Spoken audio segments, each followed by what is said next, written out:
What you've always wanted is here. This is how to make Bed Wars kits. So it might not be exact. This is the simplest way I could do it. I'll just tell you all the stuff you need to know in this video, okay?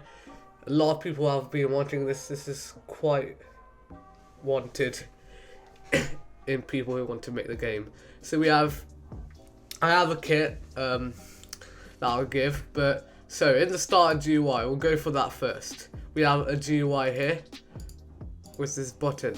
So this is the kit selection button. We have the shop client, the container. This is just this, okay? We'll just go to this. This is the bed box. This is so you don't buy it with Robux. You buy it with coins, okay? In-game coins. We're not pay to one here. If you want to know how to make it using Robux, I'll show you that, okay? Then we have an item frame, so that's just a scrolling frame here. And then we have the exit button, okay? Then in the items frame we have a template button. So that is basically this. So it will say the name of it and equipped. There's no image for it yet, okay? So yeah, so that's that. But first, before we look at the scripts, we're going to look at the script in replicated storage. Kit shop, okay? Now this is basically just like a kind of storage of all the kits we have. Don't worry about these are just for testing. These are not, the only real kit I've made is Phantom, okay? These are just for testing. Pig, Dino, yeah, so basically it is in a module script where there's a big list with a little list. So Phantom, so the name is Phantom of this kit. The price of the kit is 200 bed bucks. The description, so become invisible for 10 seconds with access to I couldn't do the invisible. If you want to know how to do that, it's another episode. Image assets, so just the image ID you see, okay? And pyro, yeah, so it's pretty self-explanatory. It's just a folder for storing the kits, okay? And then we have these two remote functions, okay, which we'll get into. So now we're gonna get into the kit selection shop client, okay? So we have the replicate storage kits, get data func. So that's this. We have all the we have the interaction item func. So those go together. We have these. So this is just referring to everything in this GUI. Player data, which is a table, right? Okay, so there's different functions. We're gonna look at the we're gonna look at the toggle shop function first. So this basically makes the shop visible when you click, okay? That's basically what that does. So and update items, we're gonna get into that next. So bedbugs.text, so bedbugs. No. So bedbugs.text, which is this, is equal to the player data.bedbugs. Now, you don't need to know that for now, okay? The player data is just table, okay? It's basically data, so you could save it across. Now for this, it's looping through the kits, okay? So it's looping through all the kits, and then creating a button for each kit. That's basically what it's doing. So a new button for each kit. Okay. Before we get into that, we have to go to this. So local function get item status. So basically, it's in a table. It's finding the player data and selected kit, and its item name. Okay. Then it's so if it finds a selected kit, then it's called equipped. If it finds owned kit, then it's owned. So you have to click to get equipped. We'll get into that later. And then else, if it's none of these, it's just buy. Okay. Oops. So yeah, update items. So now look, get item status. So that's what we just looked at. Kit.name. So the name of the kit. So if it's a buy, we want to do new button.status and the price. Okay, so kit.price. So that's what we saw here. The price tag. Okay, the price and name. That's what we're just listing everything in this. Okay. And then this, so status.text, so that's the top part of the button. And then the color, which changes, but if it's owned, it will be empty, no price, no equipped. If you click on it, it should, so this is where when you click on it, so interact item, so invoke server, so we'll get to the server stuff later. So this is the data in the server. We're getting the server and we're updating the items, okay, when we're interacting. And then interact item, the name of the kit, okay, so that's basically what that is doing. Then we get into the shop server. So max selected kits, that's how many kits you can get selected or equipped at one time. We're only having one, okay? But if it was for, like, I don't know, any game that includes multiple equips, like Pet Simulator, you might as well put 3 there, okay? So look, this is just loading the data.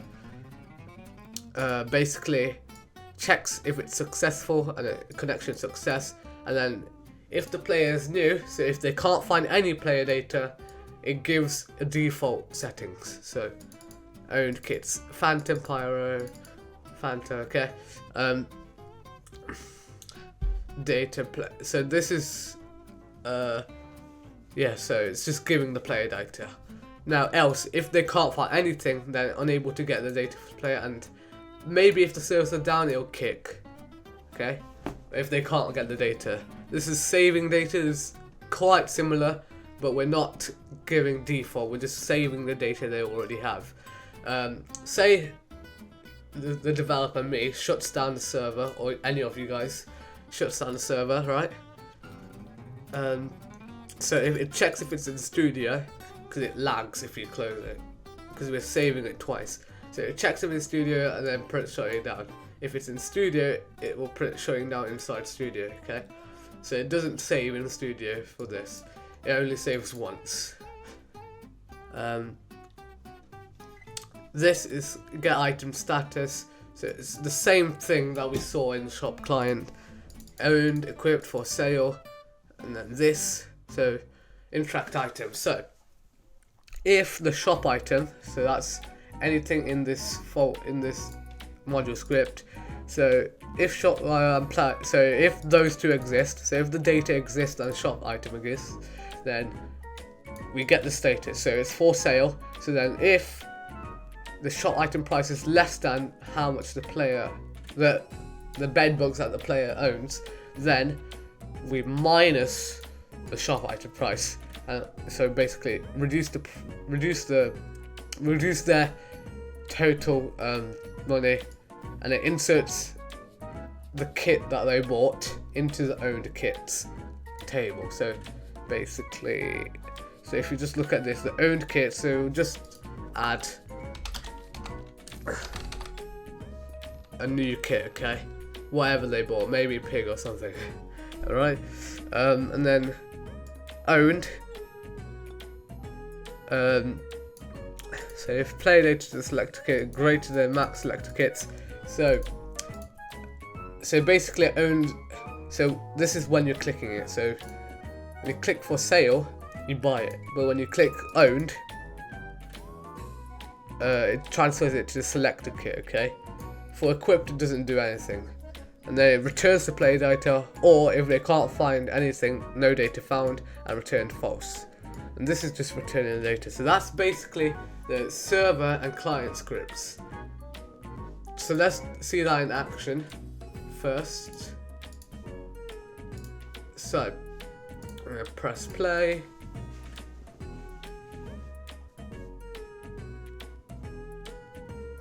Okay, so you loaded it.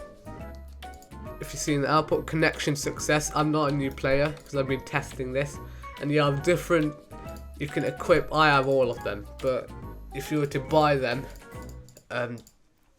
yeah, it will reduce the price. Okay, so Phantom. Now for the kit I've made, it's very rubbish, but it's just for testing, so it's Phantom. Okay, I might delete these for the model, I might not, just for testing. Okay, so yeah, it works. You can equip different kits with these. Okay, now we're gonna go into the game. So it saves the data from this from the start game, from the lobby, and it transfers it to the actual game. Okay, and that's basic. It's just the data store. This is the same shop server script without any shop stuff, so like the interacting and stuff like that. It's just the data saves. We need this though, okay? We'll see later why. So you have the sprint GUI here. This basic sprint, I just got it off to the toolbox just to be quick. I would make a proper kit, but I wanted to get this out to you guys because it's a great discovery. Local player data, game.replica storage, get data, invoke server. So that's basically this.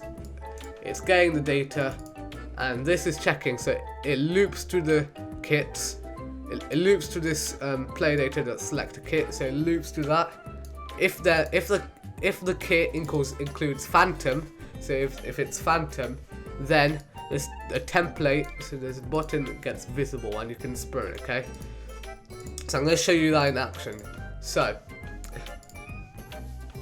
first of all, we are going to equip, I don't know, Pyro. So it's supposed to be Phantom. So we're going to equip Pyro, shutting down inside Studio.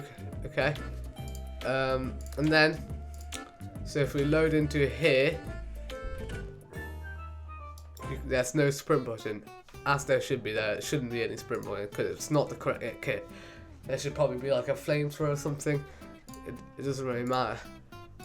This is just for testing purposes. Now, if we equip Phantom, data save successfully. Then we go into here, press play. It didn't. Wait a second. Wait a second, guys. I think. Let me. Oh, it's not stopping. Oh no. Oh. I think Studio just crashed. Anyways. Okay, so there's no. Okay, so. Remote function. Okay, get data. So make sure you have get data in there. You must have it or it won't work. Let's try that again. We're going to go into here again, just to make sure everything works. Connection success. We're going to do that. Data saved successfully. Now, if we load into here, there's data saved. So Pyro or whatever I saved there is saved here. So it won't do anything, okay? Now, and I'm closing and opening, but we're going to go into here. Oh my god. Okay, we're going to go into here, load this up. Okay, kits. We're going to equip Phantom this time. And then let's see if data saves successfully. There we go. And then we're going to go into here. So this is Phantom, and there we go. The kit has loaded. And you can sprint. It'll be more. I'll make it much neater if you want a part 2 for this on like proper kits. The actual kit is supposed to be. I made this kit by the way. It's supposed to be invisible, and it can run fast. For now, you can just sprint. I might also make kit skin features as well, if you guys want it. But yeah, thank you guys for watching. What it says. Thank you guys for watching. See you guys in the next one. Bye guys, bye.